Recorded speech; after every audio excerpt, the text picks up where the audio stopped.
Ryan Reynolds here from Mint Mobile with a message for everyone paying big wireless way too much. Please, for the love of everything good in this world, stop. With Mint, you can get premium wireless for just $15 a month. Of course, if you enjoy overpaying, no judgments, but that's weird. Okay, one judgment. Anyway, give it a try at mintmobile.com/switch. Upfront payment of $45 for 3-month plan, equivalent to $15 per month required. Intro rate first 3 months only, then full price plan options available. Taxes and fees extra. See full terms at mintmobile.com. My cat Freddie loves to be brushed and cuddled. But stirring up his cat allergens meant sneezing and itchy eyes. Then I found Purina One Live Clear. It's cat food that reduced the major allergen and my suffering in as little as 21 days. Now, we feel closer than ever. If you have issues with cat allergens, you really need to try Purina One Live Clear. Try new Purina One Live Clear today. Purina One, a difference from day one. This episode is brought to you by Loom by Atlassian. Are you feeling stuck at work? Get your team unstuck with Loom video messaging and move work forward. Use Loom to simultaneously record both your screen and yourself to share a quick update, provide feedback, train a colleague, and everything in between. Plus, add Loom AI to your meetings for instant written notes and recordings.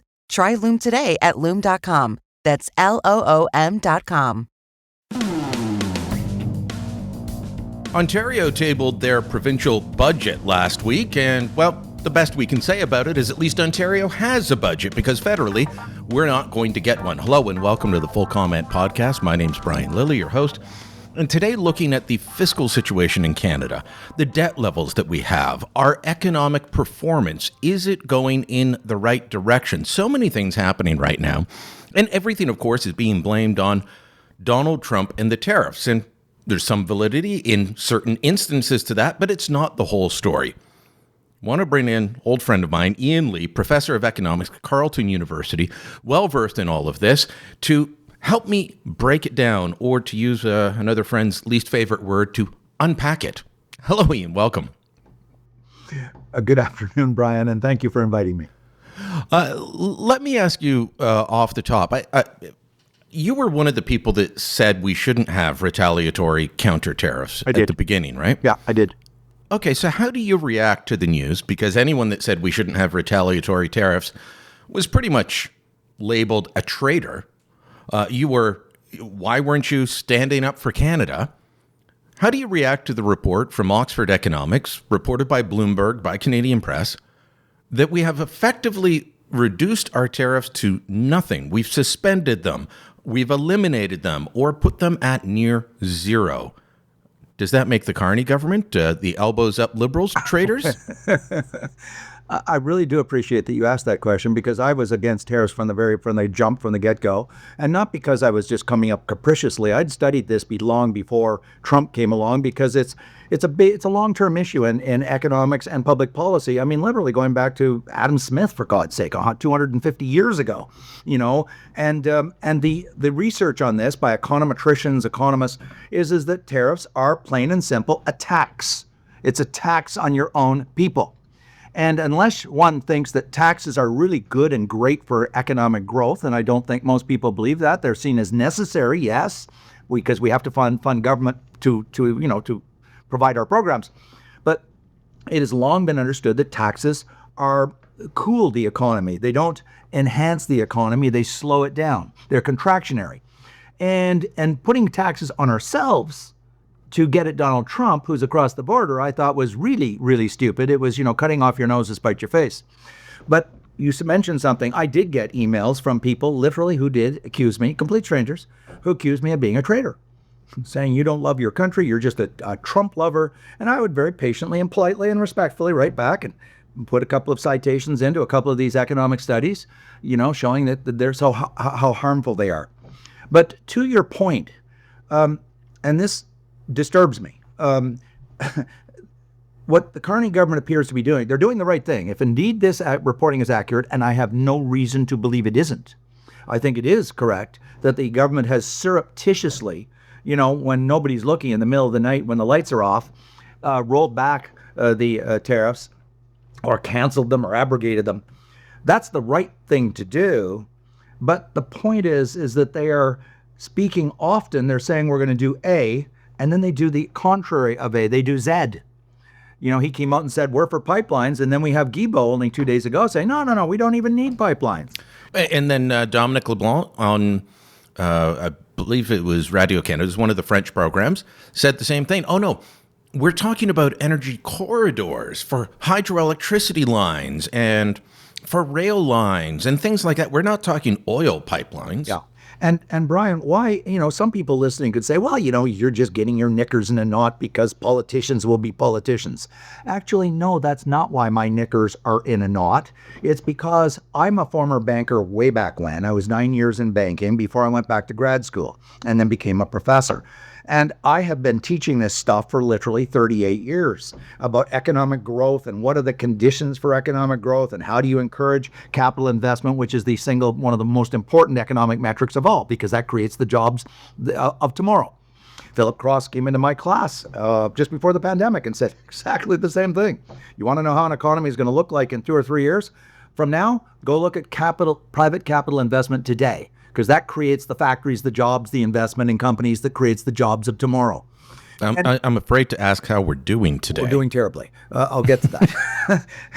and so what I'm saying is when you have a government acting like this, where they're I'm just going to use plain sort of colloquial English, when they shilly-shally, that famous vaudeville line, yes, we have no bananas. I mean, you could almost characterize that about anything that this government does on economics, Yes, we're for pipelines. No, we're not. Pipelines. A friend put it this way, Ian, and you'll appreciate this it's a paraphrase of an old Canadian term. Pipelines, if necessary, but not necessarily pipelines. Exactly. And so, again, people could say, well, so what? They're just spinning. That's what politicians do.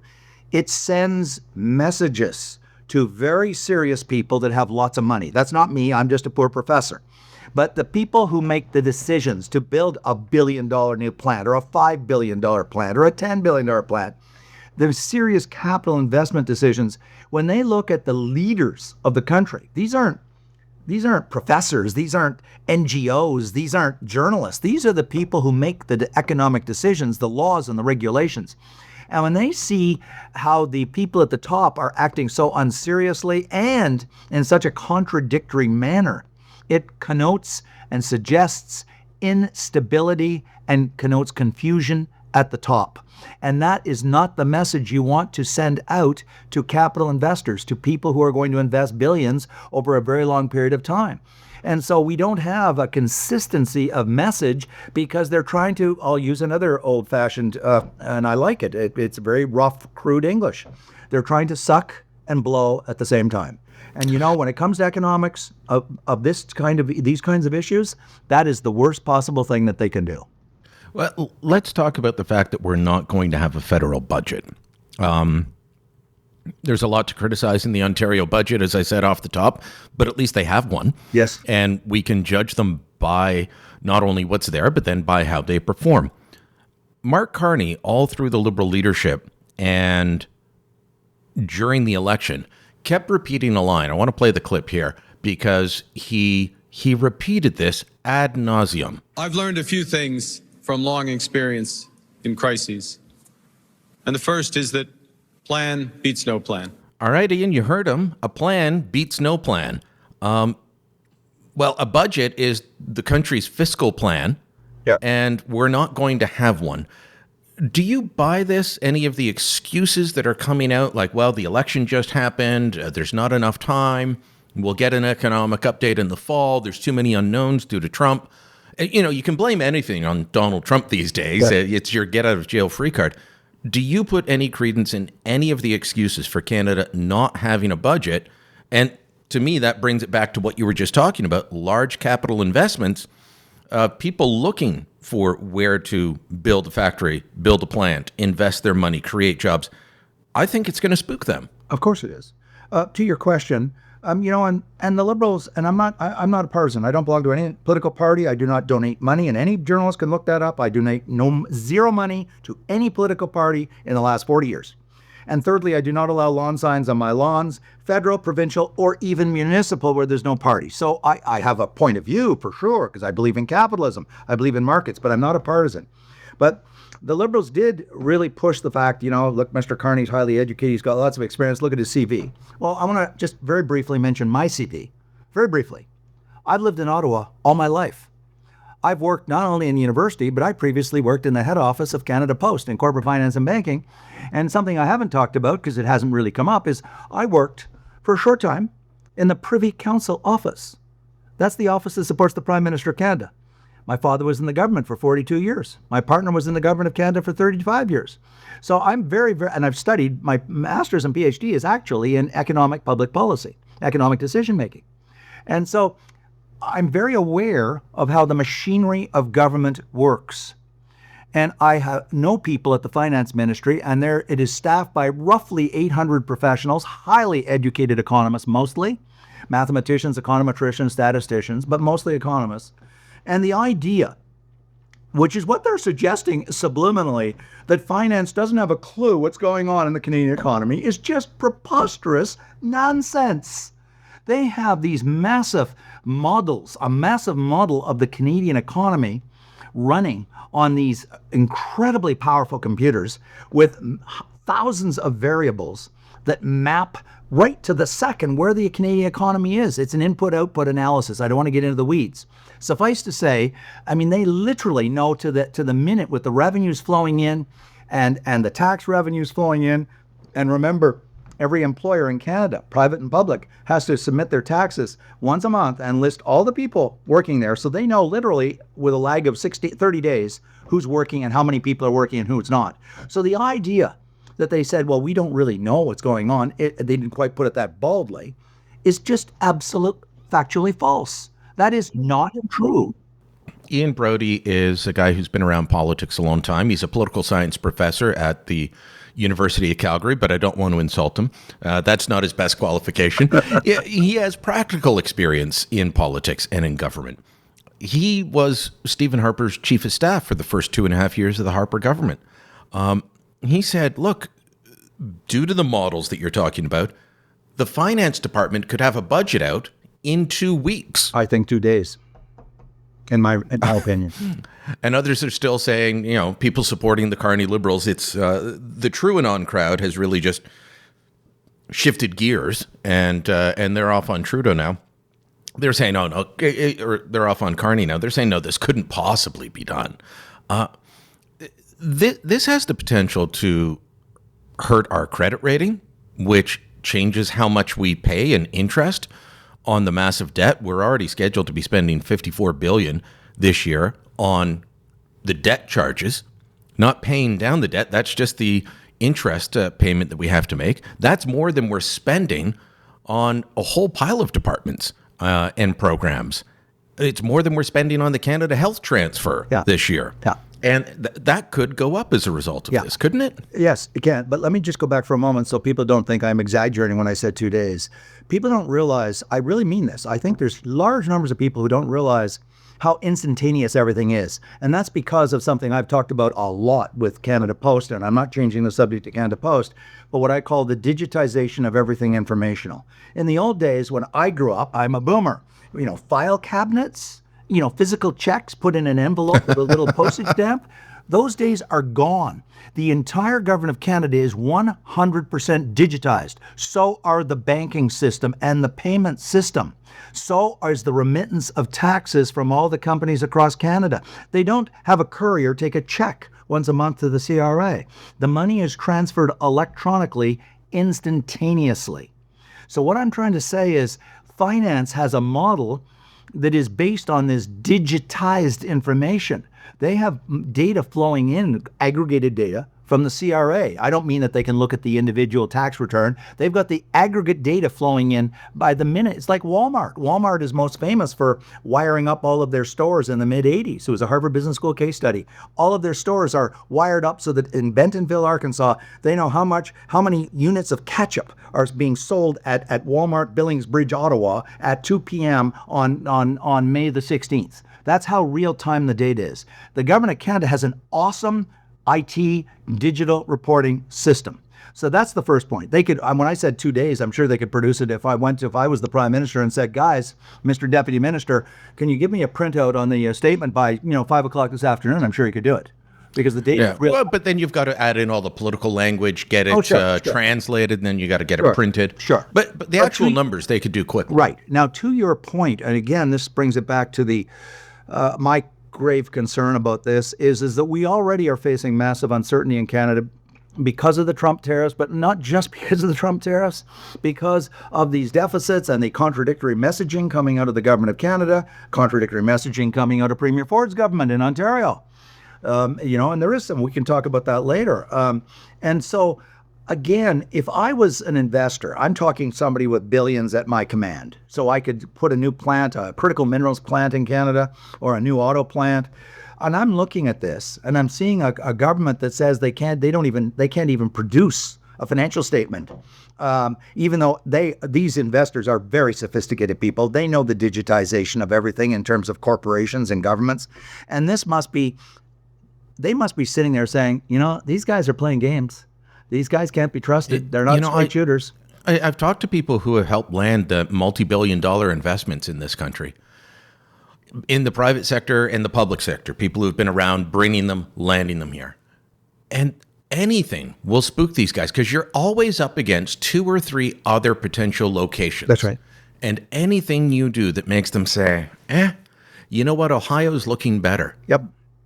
That hurts you big time. I want to tell you a quick story, if I could, Brian. I had about 10 years ago, I had a very, very senior vice president from GE International, and his title was Country Risk Management. And I found out about him, and I talked to him on the phone, and I said, I really want you to come here to my class. So he did. He was fascinating, a German-American, spoke 5 or 6 languages. And he was talking about how an enormous monster corporation, which is what GE Capital was at the time. This was GE Capital, the investment arm of GE. And they had billions and billions to invest. I said, how do you decide? Because you're in countries around the world. You're in Brazil, you're in Australia, you're in France, you're in Italy, you're all over the place. He says, we study every country very carefully. That's why my office exists. And he said, I said, what are you looking at? He said, the obvious things, the inflation rate, the level of education in the country, unemployment. But then we look at the intangibles. What's the investment climate? What is the attitude of the government towards private capital investment? And then he says, we create reports, very confidential, of course, for the top people at GE. And so my point is, this goes on in any large, serious multinational. And when you look at the stuff that's going on in Canada, and again, so people don't think I'm just beating up on the federal government, I can say the same things about the government of Ontario. And so they're looking at this, and they're seeing instability, incoherence, confusion, contradictory. So on the incoherence, I want to play the clip so people can hear what Stephen Guilbeault said. This is the day after Mark Carney did a big interview with Vashi Kapelos at CTV. Yes. And I thought it was a great interview. Yes. I thought she pushed him hard. I thought he, gave real answers, including saying yes to a pipeline. And then the next day, I saw it. Out comes his Minister of Heritage, who apparently has veto power over pipelines, saying this. Premier Smith is saying that you're anti-pipeline still. What do you say in response to her concerns just broadly about the cabinet? And how do you deal with national unity? How do you address that right now? So on pipelines, people should remember that we bought a pipeline, Trans Mountain, and that is only used right now about 40% capacity. So I think before we start talking about building an entire new pipeline, maybe we should maximize the use of existing infrastructure.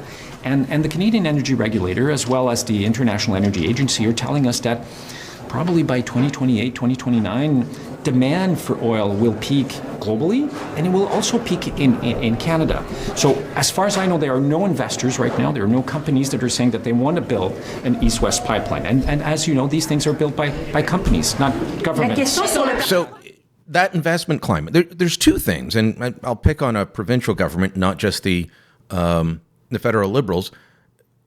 We all think that we need to invest more. Not everyone, I guess, but the consensus seems to be to respond to Trump, to really liberate our economy. We've got to invest in our oil and gas sector. We've got to get these products out of the ground, off to markets.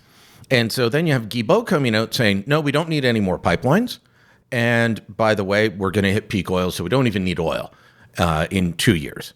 And then Danielle Smith, she's not promoting separatism, but there is a big separatism push, and there are people within her party that want it. That has to affect investment decisions as well so that if they did say, yeah, okay, we'll do a pipeline, well, you're really not sure if you're one of the companies that would build one. You're not sure, okay, is it stable politically in Alberta, and will the federal government actually follow through on this or change their mind halfway through? Exactly. And when Guilbeault did that, I watched the Vacher interview. I thought it was an excellent interview. I thought his responses were fair, measured, Didn't always agree with all of them, but, hey, that's his take. Okay, that's fine. But when I saw Guilbeault's comment and the lack of response from the Prime Minister, given this isn't about correcting a cabinet minister who made a mistake accidentally. I don't believe it was an accident, by the way. I don't. I believe it was very deliberate. And the fact that the Prime Minister didn't step in, because this goes to the very core of his claimed vision for Canada to become an energy superpower. This isn't talking about, bicycle lanes in Toronto. This is a really huge, huge, huge issue.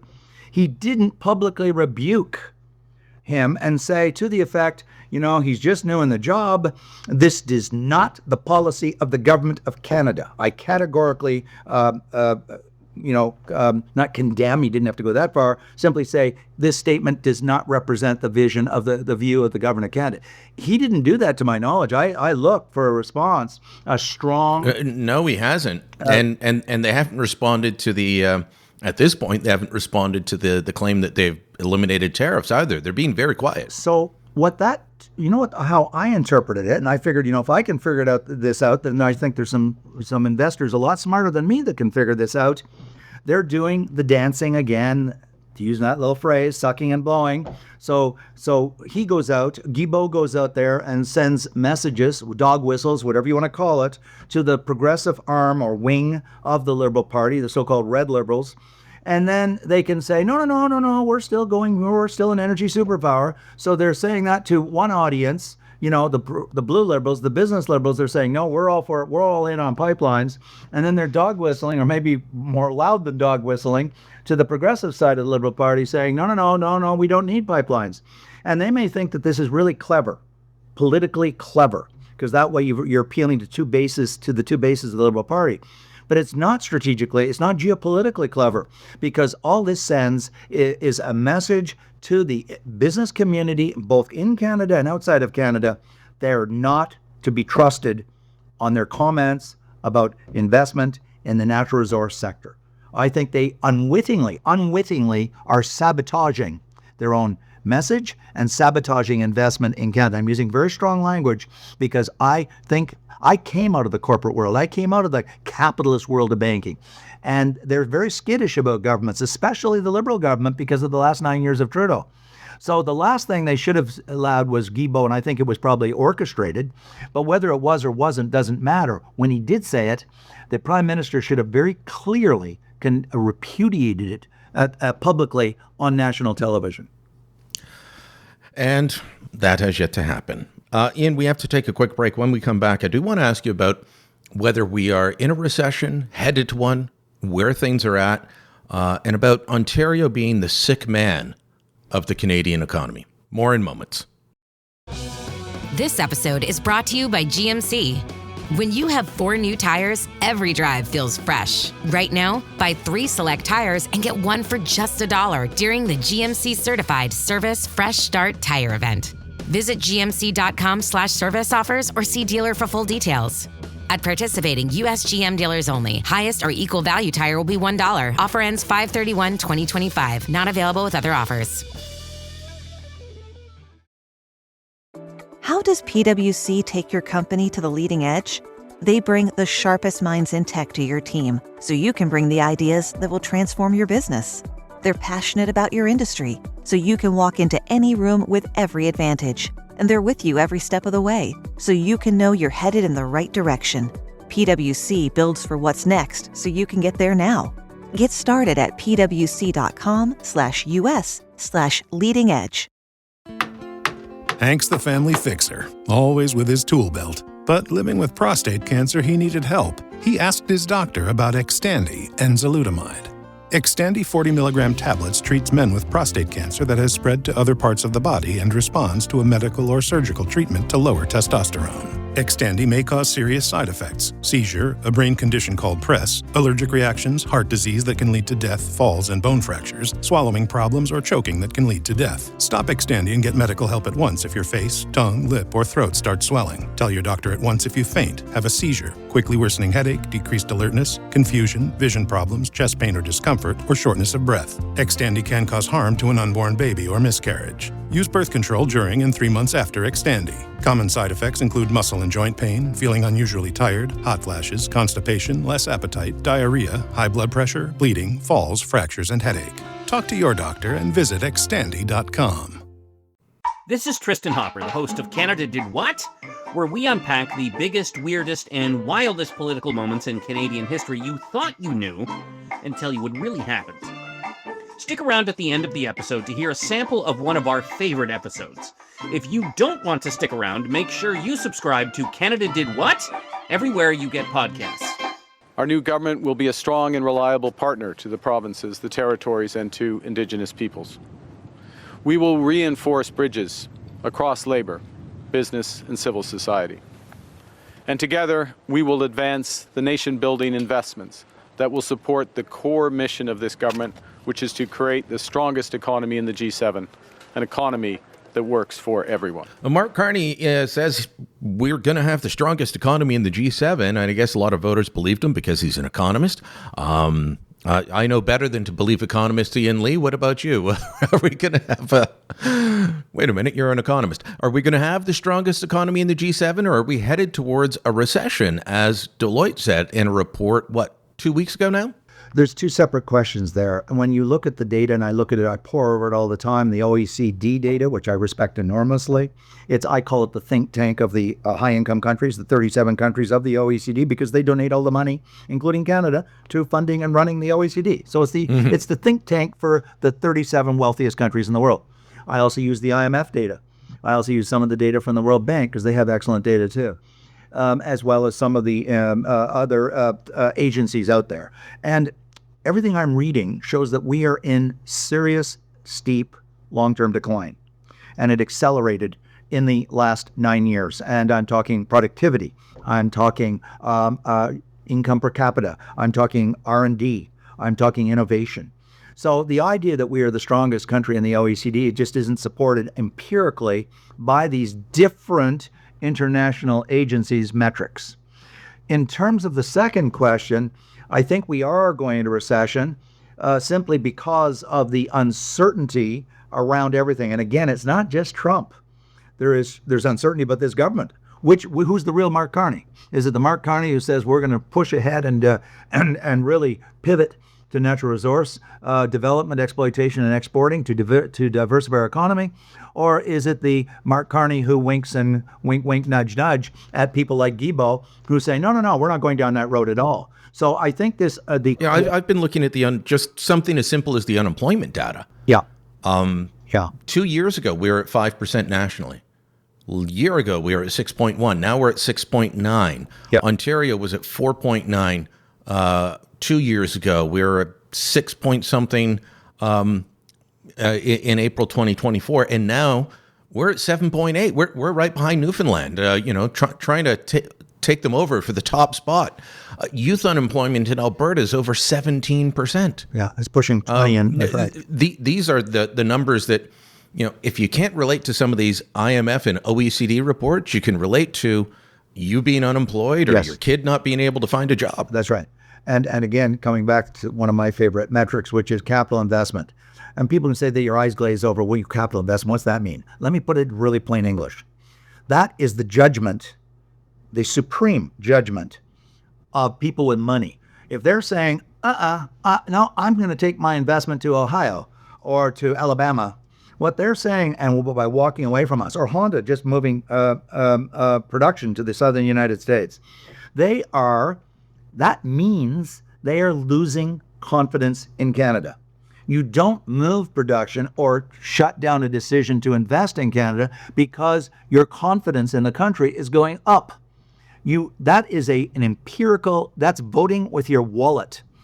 I'll do an analogy. If you know that there's a particular restaurant in downtown Toronto that's developed a reputation for having lousy food, guess what you do? You don't go there anymore. You just vote with your wallet and walk to another restaurant that's an up-and-coming restaurant. It's just like investment. You stay away from the crummy restaurants. Okay, well, why would you put money into a country that you think is declining? And so capital investment is a thermometer of the temperature of the climate of that country. And capital investment is going down in Canada. C.D. Howe has got Research Institute in Toronto, has some excellent data on this and graphs on this, as does the Macdonald-Laurier Institute. And so this is a thermometer, a barometer, thermometer, I don't know, whichever one it is, that measures the relative attractiveness of our country relative to other countries. And right now we are in decline. You mentioned Honda, and for the longest time, Premier Ford and then Prime Minister Justin Trudeau were going around bragging about deals like Honda, Stellantis, Volkswagen. The Stellantis plant is up and running. It's not at full capacity yet. Volkswagen is still going forward, and I'm told, that's, even though the EV sector is shifting, there's still going to be enough business in its parts, so it's not going to shift down to the States because currently not impacted by the tariffs. But Honda, two things. One, the EV market is not going the way that was expected because Trump's pulled out of the EV mandate. Yep. Basically, you've got California left and Canada trying to do this, but we're going to have to abandon it as well.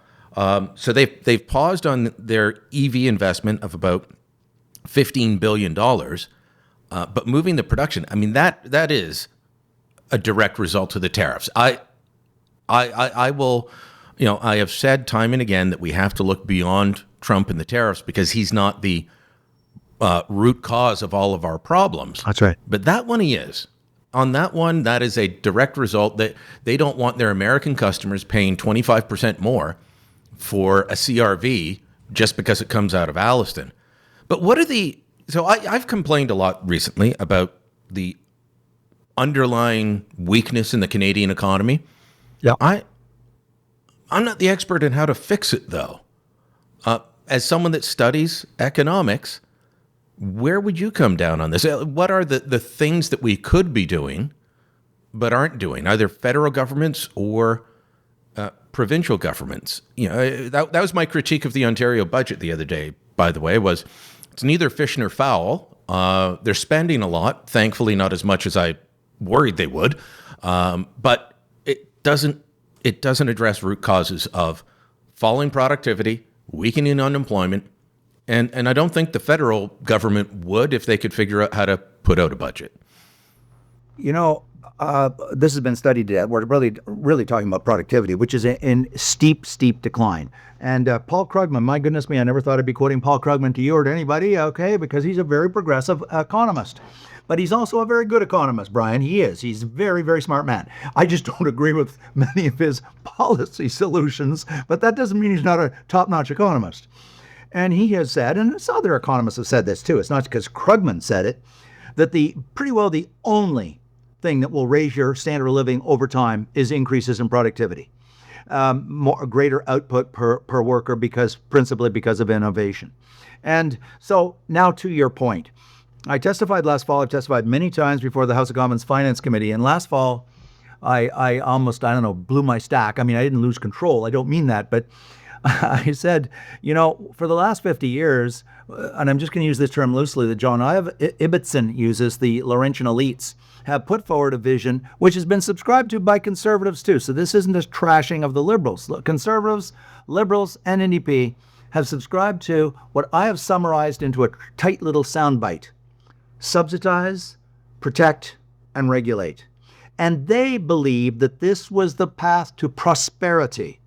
We now know after 50, 60, 70 years of subsidize, protect, and regulate, and we've seen the steep declines in Canada, that this is the path to a decline in our standard of living. Just as a sidebar, very quickly, a friend of Mark Carney, Mario Draghi, who has his own PhD, thank you very much, in economics from MIT, former governor of the European Central Bank, has a devastating report on the website of the European Commission. He was asked to do a report on European competitiveness because Carney keeps saying we got to pivot to Europe because they're doing so well. No, they're not. You should read the report of Mario Draghi. He's saying it's a crisis over there, and he is coming. If you read that report, much of what he's saying about Europe can applies to Canada. Subsidize, protect, and regulate. And so yesterday on a blog of Krugman, he noted, and he got attacked by people on the left. He just put the date out. People don't know this. As I speak today, the average income per person of the United States is double the European Union. Let me repeat that, everybody.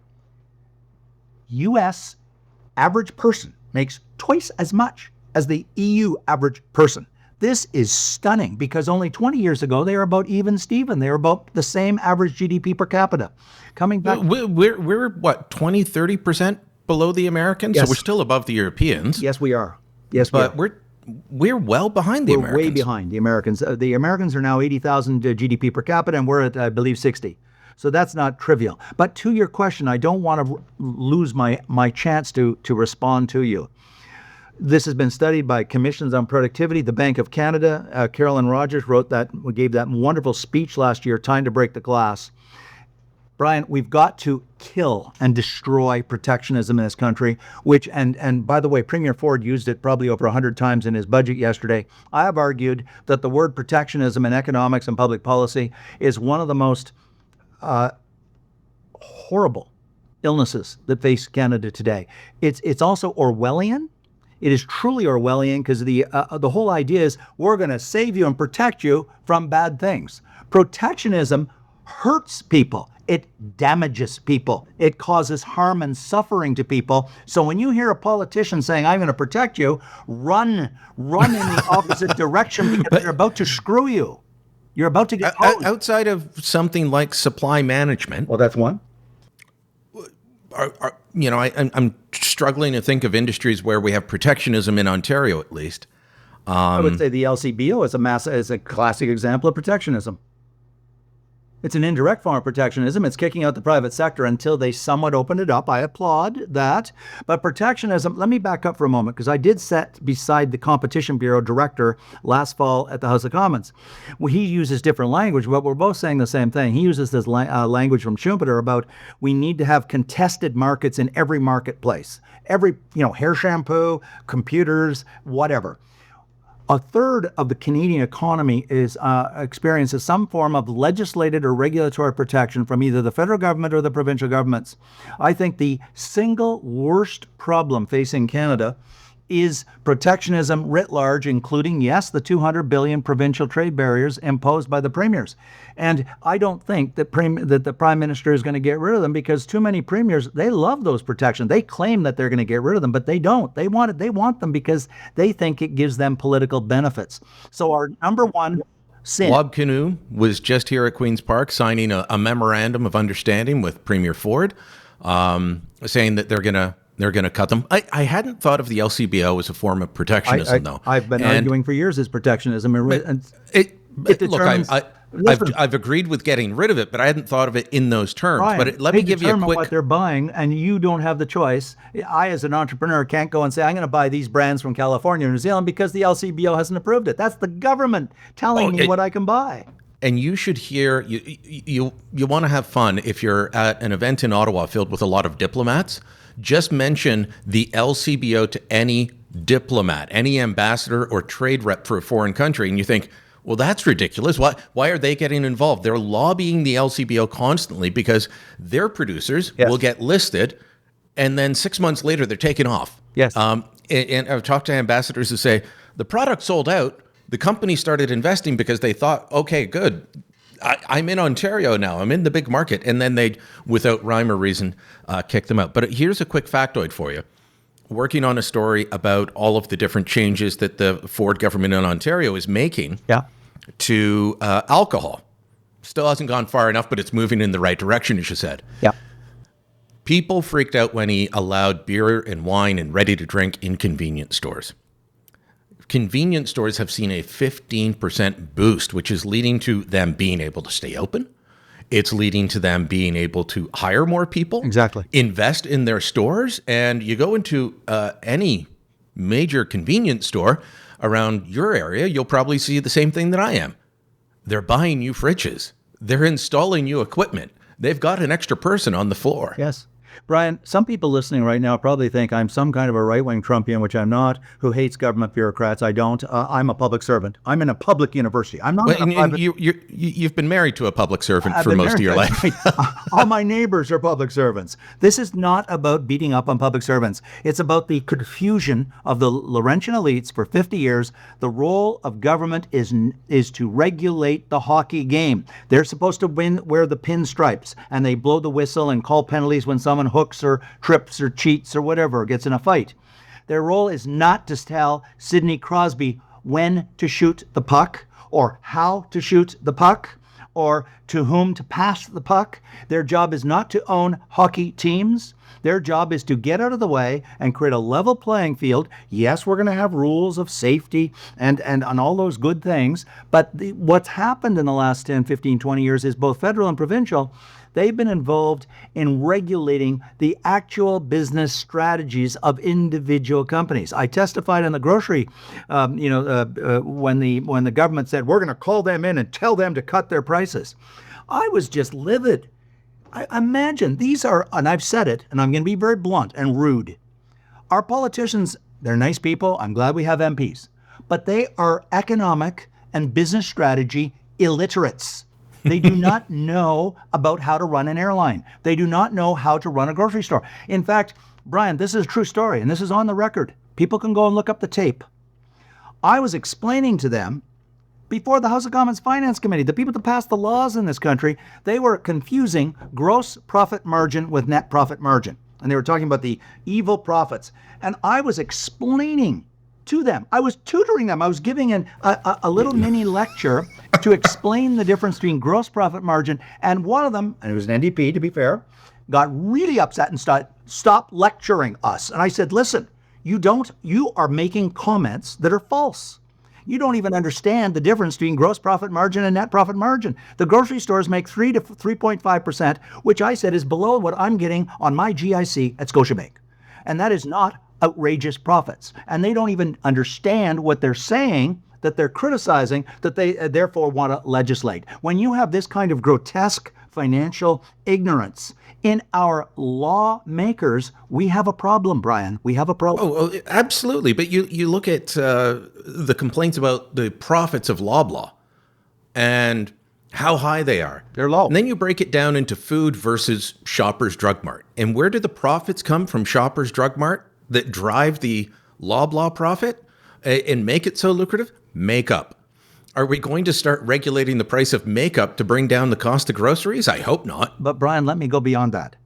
I can deconstruct my progressive friends left, right, and center. First off, we want them to make profits because if they don't make profits, they don't pay corporate income taxes. Corporate income taxes are paid on your profits, not on your gross revenue. There are people in this country who are in senior positions who actually don't understand what I just said. They think the corporate income tax is on the gross revenues. It's not. If a company is losing money, it pays no taxes. This is crazy. I keep saying we want companies to make lots and lots of money and then hire lots and lots of people who will also pay personal taxes. We have demonized business capital investment. We've demonized making money in this country. And is it any wonder that we are in steep economic decline? I mentioned earlier Ontario being the sick man of Canada. We're no longer the richest province. We're no longer the richest in terms of GDP per capita. That's right. Alberta and British Columbia, well ahead of us. Saskatchewan ahead of us. That's right. The unemployment rate, as I mentioned, going up, and that was climbing well before Trump. What are the issues in Ontario, and how do you fix it? And I'll add a caveat in there. Is any of the problem in Ontario related to the out-of-control immigration, whether we're talking permanent residents or the temporary foreign workers? Because we heard that masked a lot of the economic growth. Oh, no, the economy's growing. It's doing great. No, you're just adding millions of more people. Yeah. So describe for me why you would say Ontario is the sick man and what they can do. I'll go in reverse because you put it onto the table about immigration. And I will state categorically, I've been a strong supporter of immigration from the time I was very young. And I always bought into and agreed with Brian Mulroney, we are a nation of immigrants. I never, ever once said that we should have uncontrolled immigration. I never once said that we should bring in people who are unqualified and that the economy doesn't need. I've always, I think, like most Canadians or many Canadians, believe in controlled immigration who have the characteristics, the educational credentials or whatever, and that includes the trades, that are needed in the Canadian economy. So to your question, I think the problems in Ontario long predate the immigration issues of the last 3 or 4 years. The immigration issues of the last 3 or 4 years, and I think there's a lot of agreement on what I'm about to say. It's not that we have immigration at all. We need immigration. Our birth rate is at 1.6 and declining, and so we need immigration. But what the federal Liberal government did was they lost control completely. And they went from a system that was widely admired around the world, the Canadian immigration system, based on points and mostly skewed towards economic migrants as opposed to other categories. And it worked. And then what they did is they blew it up. They literally blew it up. So before they went over the top with the, non-permanent residents being 7.5% of our population, utterly insane. There were already problems in the immigration system because I remember doing stories on labor shortages in things like the trades. And at that point, it was taking 4 years to get your application processed if you were in the skilled trades economic portfolio. 4 years to get your application looked at, and we would have a shortage of, let's say, electricians or plumbers, and we wouldn't do it. But suddenly, we just opened up the faucets, and it's uncontrolled, unskilled labor. And so there's a lot of competition for those Uber Eats and DoorDash delivery guys. And just for your listeners, some of whom may be progressive types, there are some very well-known, what I would call small L liberal scholars who are studying this, who have, including a couple at McMaster, who have very good scholars, who have really excoriated the last 3 or 4 years, saying that we really messed up badly the immigration system. It is not an argument to going back to zero. It's an argument for having a balanced a system that is in balance and with the needs of the economy. But even Trudeau, just about a year ago, 13 months ago, admitted, he said, we're bringing in people faster than we can absorb. Exactly. And look, I'm all in favor of immigration until my mother annoys me, and then I say you people should go back to where you came from. But that's a joke between her and I. But can I come back to your question about where does Ontario? You've got to structure it correct. Yes. So let's get back to Ontario. Yeah. I think that the problems of Ontario are they mirror largely the problems of the federal government. And that is this belief in it's let me put it more broadly. I've been very, very fortunate because I've taught around the world in many developing countries. And I'm talking Cuba. And I don't mean I was on the beaches. I was in downtown Havana at the University of Havana teaching. I've taught in Romania. I've taught in Russia. I've taught in Ukraine. I've taught in Iran 10 times. And so I've been in a lot of countries that had a much lower standard of living than Canada, much, much lower, or the States. I also lived twice in the United States on sabbatical. And so I've studied these countries, the data and so forth. And, the data I was referring to, inflation data, GDP per capita data, innovation data, capital investment data, and so forth. Okay. And what struck me over and over is that, and this is really probably going to enrage some of your listeners right now, there is a template in the world for a model system that works. And I'll tell you who it is. It's the United States of America. They are the most dynamic. Sorry, everybody that thinks that Trump is the U.S. Trump is not the U.S. He's just one of 340 million people. He's the president, and he will leave office one day in the near future. The U.S. is the most dynamic country in the world. It is the most innovative country in the world. It's not China. People think China, I've read all these silly stories about the decline of the American empire and how China is going to overtake the United States. As I speak, average income per person, and this is a good proxy, is $80,000 for the U.S. China, $14,000. Mm-hmm. $14,000 per person per year. Portugal, I'm just throwing out numbers to you for you, your listeners. Portugal, $22,000 per person per year. Argentina, $14,000. So where I'm going is The U.S. is the most open economy in the world, save and except defense, anything related to defense, national security, which, yes, they do regulate. But otherwise, you don't face the plethora of restrictions on you in the States that you face in Ontario or Canada or Europe to go in and open up a business. They throw everything at them. They throw red tape at them. They throw meaningless, silly bureaucracy. And there's measures of this, by the way. World Bank has an index called Ease of Doing Business, ranked by country. And Canada, it does badly on that index. So does Europe. And so what we have to do is open up the economy. We got to destroy protectionism in all of its manifestations in Canada. And that's basically what Carolyn Rogers said last year, time to break the glass. We've got to break the glass, open up the economy. We've got to get rid of all the red tape and the protectionism. We've got to get rid of the interprovincial trade barriers. And I don't dispute that we have to become less dependent on the United States, but that is going to mean natural resources, because the world, as the Germans showed us, as did the Japanese, they don't want our 2-ton SUVs. They don't want our F-150s because they don't drive those vehicles in Europe. And I've been to Europe over 80 times. They don't drive big behemoths. I'm not faulting us.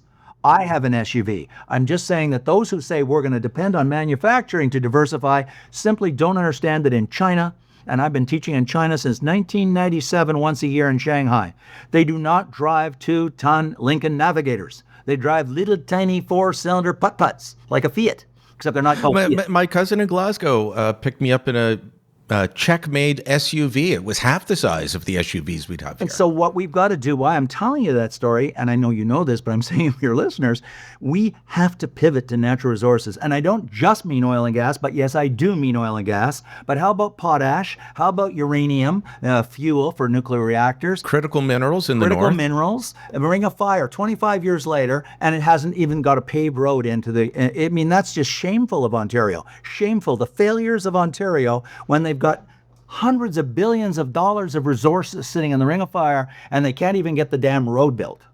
Well, I'll say this.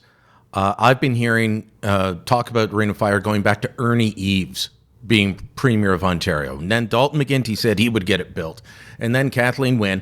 There is some movement right now, and the small modular nuclear reactors are really going to help up there. But you need to build that road. And yet, the federal government kept getting in the way. They would say we need to do our own environmental assessment. We need to do this. It was at least 2 years of fighting the federal government for the provincial government to move forward on building that road. I want to say one more point on this, and I agree with you completely. And I'm from Ottawa. I don't hide it. I've lived here all my life. I love being in Ottawa. It's a great city, blah, blah, blah, okay?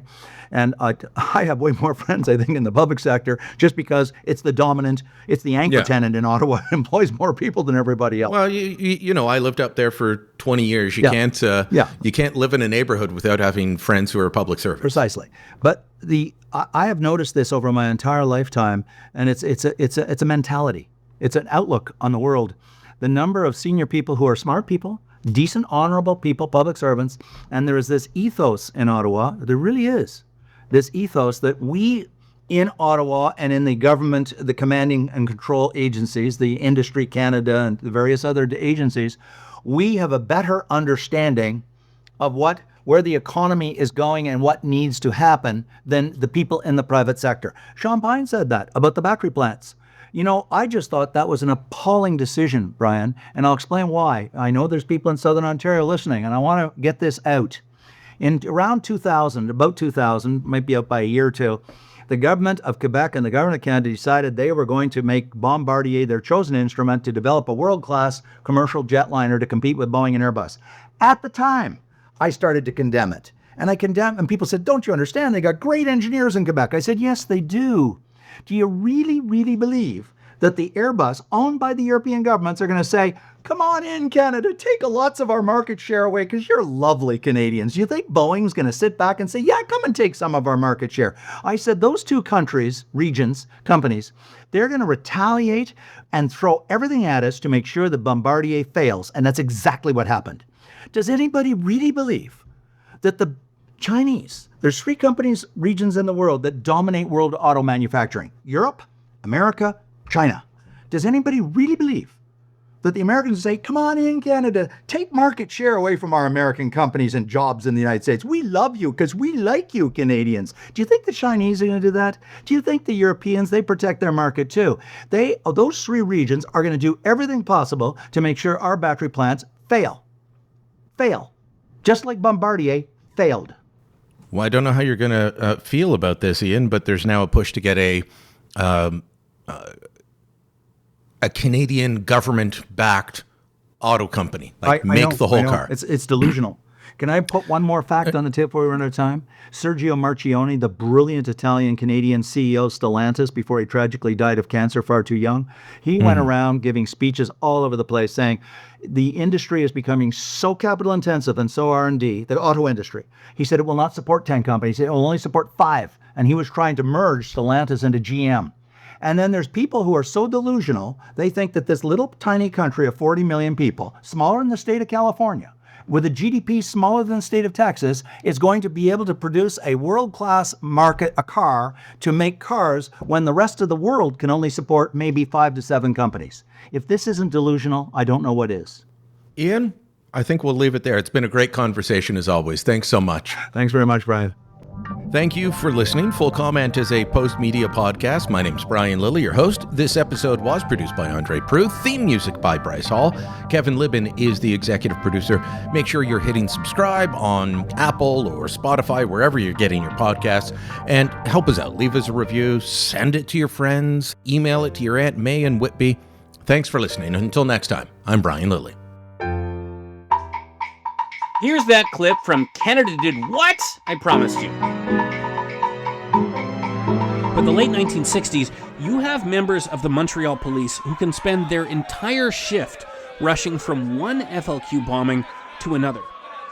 Here's how New Year's Eve 1968 played out for Robert Cote, a member of the Montreal Police bomb squad, which put him at the forefront of fighting the FLQ during this period. He was supposed to be at home with his wife, who had just miscarried twin daughters. But instead, at 11 p.m., he's called out to Montreal City Hall to investigate a bomb that had just gone off. He's en route with sirens blaring when he's told, actually, don't bother with the exploded bomb. There's an unexploded bomb on the other side of City Hall you have to defuse. And then, right after snipping the wires on the City Hall bomb, Cote has to speed west, where a third bomb has just exploded outside a federal building. The bombing started in April and May of 1963. That's when the first bombings took place. And the mailbox bombings were the most famous part of the whole thing, which was basically on the Thursday night and Friday night leading into the Victoria Day weekend in 1963. So, and initially they started attacking these symbols of federalism, federal institutions, whether it was the Montreal Post Office or Revenue Canada. But the bombings escalated as time went on in terms of the size of the bombs and the powerfulness of these bombs. If you want to hear the rest of the story, make sure you subscribe to Canada Did What? Everywhere you get your podcasts.